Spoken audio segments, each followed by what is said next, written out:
ಇನ್ನು ಕರ್ನಾಟಕದ 5 ಮೋದಿ ಸಂಪುಟದಲ್ಲಿ ಮಂತ್ರಿ ಸ್ಥಾನ ಫಿಕ್ಸ್ ಅಂತ ಹೇಳಲಾಗ್ತಾ ಇದೆ. ಈ ಪ್ರಕಾರ ಎಚ್.ಡಿ. ಕುಮಾರಸ್ವಾಮಿ, ಪ್ರಹ್ಲಾದ್ ಜೋಶಿ, ವಿ ಸೋಮಣ್ಣ, ಶೋಭಾ ಕರಂದ್ಲಾಜೆ, ರಾಜ್ಯಸಭಾ ಸದಸ್ಯೆ ನಿರ್ಮಲಾ ಸೀತಾರಾಮನ್ಗೆ ಮೋದಿ ಸಂಪುಟದಲ್ಲಿ ಚಾನ್ಸ್. ಒಟ್ಟಾರೆಯಾಗಿ ರಾಜ್ಯದಿಂದ 5 ಜನರಿಗೆ ಮಂತ್ರಿ ಸ್ಥಾನ ಫಿಕ್ಸ್ ಅಂತ ಹೇಳಲಾಗ್ತಾ ಇದೆ. ಕುಮಾರಸ್ವಾಮಿ, ಪ್ರಹ್ಲಾದ್ ಜೋಶಿಗೆ ಕ್ಯಾಬಿನೆಟ್ ದರ್ಜೆಯ ಸ್ಥಾನಮಾನಗಳನ್ನು ನೀಡಲಾಗುತ್ತೆ. ಇನ್ನು ವಿ ಸೋಮಣ್ಣ, ಶೋಭಾ ಕರಂದ್ಲಾಜೆಗೆ ರಾಜ್ಯ ಖಾತೆಗಳು.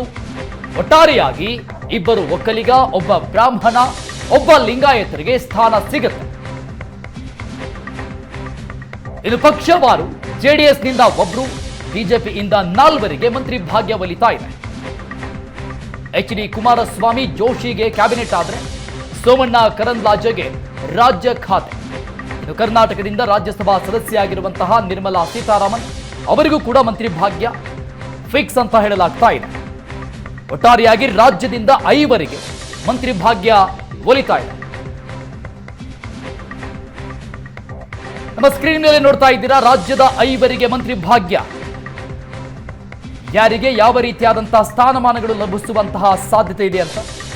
ಪ್ರಹ್ಲಾದ್ ಜೋಶಿ ಕ್ಯಾಬಿನೆಟ್ ದರ್ಜೆಯ ಸ್ಥಾನಮಾನಗಳು ಅಂತ ಹೇಳಲಾಗ್ತಾ ಇದೆ. ಧಾರವಾಡದ ಸಂಸದ. ಬೆಂಗಳೂರು ಉತ್ತರ ಶೋಭಾ ಕರಂದ್ಲಾಜೆ ಅವರಿಗೆ ರಾಜ್ಯ ಖಾತೆ ನೀಡುವ ಸಾಧ್ಯತೆ ಇದೆ.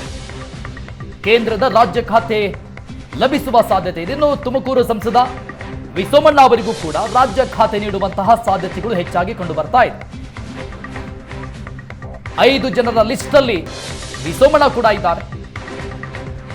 5 ಜನರಿಗೆ ಮಂತ್ರಿ ಭಾಗ್ಯ ಒಲಿತಾ ಇದೆ. ಎಚ್.ಡಿ. ಕುಮಾರಸ್ವಾಮಿ, ಜೋಶಿಗೆ ಕ್ಯಾಬಿನೆಟ್ ದರ್ಜೆಯ ಸ್ಥಾನಮಾನ. ಇನ್ನು ರಾಜ್ಯದಿಂದ ಆಯ್ಕೆಯಾಗಿರುವಂತಹ ರಾಜ್ಯಸಭಾ ಸದಸ್ಯೆ ನಿರ್ಮಲಾ ಸೀತಾರಾಮನ್ ಕ್ಯಾಬಿನೆಟ್ ದರ್ಜೆಯ ಸ್ಥಾನಮಾನ ಅಂತ ಹೇಳಲಾಗ್ತಾ ಇದೆ. ಇನ್ನಷ್ಟು ಡೀಟೇಲ್ಸ್ ಕೊಡ್ತಾರೆ ನಮ್ಮ ಹಿರಿಯ ಪ್ರತಿನಿಧಿ ಆನಂದ್ ಬೈದನಮನೆ ಲೈವ್ ನಲ್ಲಿದ್ದಾರೆ.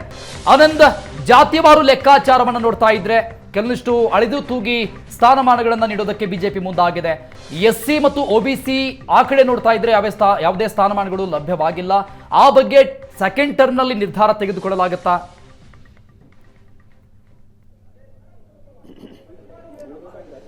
ಎಸ್, ಪ್ರಧಾನಿ ನರೇಂದ್ರ ಮೋದಿ ಅವರ ಸಂಪುಟದಲ್ಲಿ ಕರ್ನಾಟಕದ 5 ಅವಕಾಶಗಳು ಲಭ್ಯ ಆಗಿದೆ. ಮುಖ್ಯವಾಗಿ ನಿರ್ಮಲಾ ಸೀತಾರಾಮನ್ ಅವರು ರಾಜ್ಯಸಭಾ ಸದಸ್ಯರಾಗಿದ್ದರೂ ಕೂಡ ಮತ್ತೊಂದು ಬಾರಿ ಅವರಿಗೆ ಅವಕಾಶ ಕೊಡುವ ಮೂಲಕ ಸಹಜವಾಗಿಯೇ ಸಚಿವ ಸಂಪುಟದ ಒಳಗೆ ಅವರನ್ನ ಸೇರಿಸಿಕೊಳ್ತಕ್ಕಂಥ ಕೆಲಸ ಆಗಿದೆ.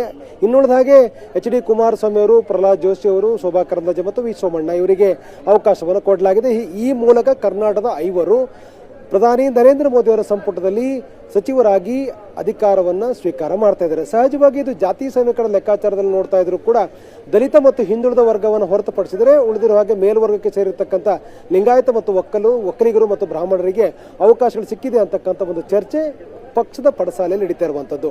ಕಳೆದ ಬಾರಿಯೂ ಕೂಡ ಸಹಜವಾಗಿ ಎಲ್ಲೋ ಒಂದು ಕಡೆ ಆದರೆ ಈ ಜಾತಿ ಸಮೀಕರಣ ಲೆಕ್ಕಾಚಾರದ ಮೇಲೆ ಅವಕಾಶಗಳು ಲಭ್ಯ ಆಗುತ್ತೆ ಅಂತಕ್ಕಂಥ ಮಾಹಿತಿಗಳು ಇತ್ತು. ಆದರೆ ಅಂತಿಮವಾಗಿ ಭಗವಂತ ಖೂಬಾ ಅವ್ರಿಗೆ ಅವಕಾಶವನ್ನು ಪಡೆದುಕೊಂಡಿದ್ರು ಮತ್ತು ಪ್ರಹ್ಲಾದ್ ಜೋಶಿಯವರು ಕೂಡ ಅವಕಾಶ ಪಡ್ಕೊಂಡಿದ್ರು. ಶೋಭಾ ಕರಂದ್ಲಾಜೆಗೆ ಅವಕಾಶವನ್ನು ಕೊಡಲಾಗಿತ್ತು. ಆದರೆ ಈ ಬಾರಿಯೂ ಕೂಡ ಒಂದಷ್ಟು ಬದಲಾವಣೆಗಳೊಂದಿಗೆ ಸಚಿವ ಸಂಪುಟ ಇರುತ್ತೆ ಅಂತಕ್ಕಂಥ ಲೆಕ್ಕಾಚಾರ ಇತ್ತು. ಅಂತಿಮವಾಗಿ 5 ಅವಕಾಶ ಕೊಡುವ ನಿರ್ಧಾರವನ್ನು ಈಗಾಗಲೇ ಮಾಡಲಾಗಿದೆ. ಹಾಗಾಗಿ ಸಂಜೆ 7:15 ಪ್ರಧಾನಿ ನರೇಂದ್ರ ಮೋದಿ ಅವರ ಸಂಪುಟದಲ್ಲಿ ರಾಜ್ಯದ 5 ಸಚಿವರಾಗಿ ಅಧಿಕಾರವನ್ನು ಸ್ವೀಕಾರ ಮಾಡ್ತಾರೆ.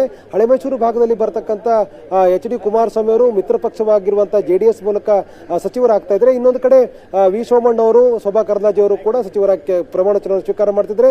ಪ್ರಹ್ಲಾದ್ ಜೋಶಿ ಮತ್ತೊಂದು ಬಾರಿಗೆ ಅವಕಾಶವನ್ನು ಪಡೆದುಕೊಂಡಿದ್ದಾರೆ. ಇವೆಲ್ಲವನ್ನೂ ಕೂಡ ಗಮನಿಸ್ತಾ ಇದ್ರೆ ಮುಂಬರುವ ದಿನಗಳಲ್ಲಿ ಇನ್ನುಳಿದಿರ್ತಕ್ಕಂಥ ಸಮುದಾಯಗಳಿಗೆ ಅವಕಾಶ ಕೊಡುವ ಬಗ್ಗೆ ಚರ್ಚೆ ಆಗತ್ತೆ ಮತ್ತು ಅಂತ ಒಂದು ತೀರ್ಮಾನಗಳಾಗಬಹುದು ಅಂತಕ್ಕಂಥ ಮಾಹಿತಿಗಳಿದೆ. ಆದರೆ ಆರಂಭಿಕವಾಗಿ ಆಗಿರ್ತಕ್ಕಂಥ ಆರಂಭಿಕ ಹಂತದಲ್ಲಿ ಈಗ ಪ್ರಮುಖ ಸಮುದಾಯಗಳಿಗಷ್ಟೇ ಆದ್ಯತೆ ಕೊಡುವಂತ ನಿರ್ಧಾರಗಳಾಗಿರುವಂತದ್ದು. ಅರುಣ್, ಆನಂದ್, ರಾಜ್ಯದ ಮಟ್ಟಿಗೆ ನೋಡೋದಾದ್ರೆ ಯಾವುದಾದ್ರೂ ಅನ್ಎಕ್ಸ್ಪೆಕ್ಟೆಡ್ ಆಗಿ ಆಚೆ ಬೀಳುವಂತಹ ಹೆಸರು ಯಾವುದಾದ್ರೂ ಕಂಡು ಬರ್ತಾ ಇದೆ ಅಂತ ಅನ್ಸುತ್ತಾ? ಯಾಕಂದ್ರೆ ಬಿಜೆಪಿಯಲ್ಲಿ ಸುಮಾರು ಸಾರಿ ಈ ರೀತಿಯಾಗಿ ಆಗಿದೆ. ಟಿಕೆಟ್ ಹಂಚಿಕೆ ವಿಚಾರ ಆಗಿರಬಹುದು, ಸ್ಥಾನಮಾನಗಳನ್ನ ನೀಡುವ ವಿಚಾರ ಆಗಿರಬಹುದು. ಆ ರೀತಿಯಾಗಿ ಯಾರು ಊಹೆ ಮಾಡೋಕೆ ಆಗದೇ ಇರುವಂತಹ ಹೆಸರು ಯಾವುದಾದ್ರೂ ಫೈನಲ್ ಆಗಬಹುದಾ? ಎಸ್, ಸಹಜವಾಗಿ ಅಂದರೆ ಸಚಿವ ಸಂಪುಟದಲ್ಲಿ ಬೇರೆ ಬೇರೆ ಹೆಸರುಗಳ ಬಗ್ಗೆನೂ ಕೂಡ ಚರ್ಚೆ ಆಗಿತ್ತು. ಆದರೆ ಇವತ್ತು ಬಂದಿರತಕ್ಕಂಥ ಅಥವಾ ಈಗ ಲಭ್ಯವಾಗಿರ್ತಕ್ಕಂಥ ಪಟ್ಟಿಯ ಪ್ರಕಾರ ವಿ ಸೋಮಣ್ಣ ಅವರಿಗೆ ಅವಕಾಶವನ್ನು ಕೊಡುವ ನಿರ್ಧಾರವನ್ನು ಮಾಡಲಾಗಿದೆ. ಇದನ್ನು ಗಮನಿಸ್ತಾ ಇದ್ರೆ ಎಲ್ಲರಿಗೂ ವಿ ಸೋಮಣ್ಣವ್ರಿಗೆ ಆಗಲ್ಲ ಅಂತಕ್ಕಂಥ ಚರ್ಚೆಗಳಿದ್ದಾಗಲೂ ಕೂಡ ಅಂತಿಮವಾಗಿ ಹಳೆ ಮೈಸೂರು ಭಾಗದಲ್ಲಿ ಬರ್ತಕ್ಕಂಥ ಲಿಂಗಾಯತ್ ಸಮುದಾಯದ ಪ್ರಾತಿನಿಧ್ಯವನ್ನ ದೃಷ್ಟಿಯಲ್ಲಿಟ್ಟುಕೊಂಡು ಸೋಮಣ್ಣವ್ರಿಗೆ ಅವಕಾಶ ಕೊಡಲಾಗಿದೆ ಅಂತಕ್ಕಂಥ ಮಾಹಿತಿಗಳು ಇದೆ. ಆದರೆ ಇನ್ನು ಕರ್ನಾಟಕದ ಮಟ್ಟಿಗೆ ಯಾವುದೇ ರೀತಿ ಅಚ್ಚರಿ ಹೆಸರುಗಳು ಬರಲಿಕ್ಕಿಲ್ಲ ಅಂತಕ್ಕಂಥ ಮಾಹಿತಿಗಳು ಇರುವಂಥದ್ದು. ಈಗಾಗಲೇ ಕೊಟ್ಟಿರ್ತಕ್ಕಂಥ ಈಗಾಗಲೇ ಬಹಿರಂಗವಾಗಿರ್ತಕ್ಕಂಥ ಹೆಸರುಗಳ ಪೈಕಿ ವಿ ಸೋಮಣ್ಣವರು ಅಚ್ಚರಿ ಹೆಸರಂದ್ರೂ ಕೂಡ ತಪ್ಪಾಗಲಾರದು. ಅಂದರೆ ಸೋಮಣ್ಣವರ ಬದಲಾಗಿ ಇನ್ನುಳಿದ ಅಂದರೆ ಬೇರೆ ಹೆಚ್ಚು ಬಾರಿ ಗೆದ್ದಿರ್ತಕ್ಕಂಥ ಅವಕಾಶ ಕೊಡೋದ್ರ ಬಗ್ಗೆ ಕೂಡ ಚರ್ಚೆ ಆಗಿತ್ತು. ಗದ್ದಿಗೌಡ, ರಾಘವೇಂದ್ರ, ಹೀಗೆ ಬಹಳ ಹೆಸರುಗಳು ಲಿಂಗಾಯತ ಕೋಟದಲ್ಲಿ ಚರ್ಚೆ ಆಗಿದ್ರು ಕೂಡ ಅಂತಿಮವಾಗಿ ಕೇಂದ್ರ ನಾಯಕತ್ವ ಸೋಮಣ್ಣವರಿಗೆ ಅವಕಾಶ ಕೊಡುವ ಮೂಲಕ ಹಳೆಮೈಸೂರು ಭಾಗದಲ್ಲಿ ಮತ್ತೆ ಪಕ್ಷವನ್ನ ಮತ್ತಷ್ಟು ಗಟ್ಟಿಯಾಗಿ ಕಟ್ಟಲಿಕ್ಕೆ ಪೂರಕವಾದಂಥ ನಿರ್ಧಾರ ಮಾಡಿದೆ ಅಂದ್ರೂ ಕೂಡ ತಪ್ಪಾಗಲಾರದು. ಆದರೆ ಈಗ ಅಂದ್ರೆ ಇನ್ನು ಕೆಲವೇ ನಿಮಿಷಗಳು ಅಥವಾ ಕೆಲ ಗಂಟೆಗಳು ಬಾಕಿ ಇರುವಂತಹ ಹಿನ್ನೆಲೆಯಲ್ಲಿ ಈ ಹಂತದಲ್ಲಿ ಮತ್ತೆ ಯಾವುದು ಹೊಸ ಹೆಸರುಗಳು ಬರ್ಲಿಕ್ಕೆ ಸಾಧ್ಯ ಇಲ್ಲ ಅಂತಕ್ಕಂಥ ಮಾಹಿತಿಗಳು ಇರುವಂತದ್ದು. ಥ್ಯಾಂಕ್ ಯು ಆನಂದ್ ಎಲ್ಲ ಡೀಟೇಲ್ಸ್ಗೆ.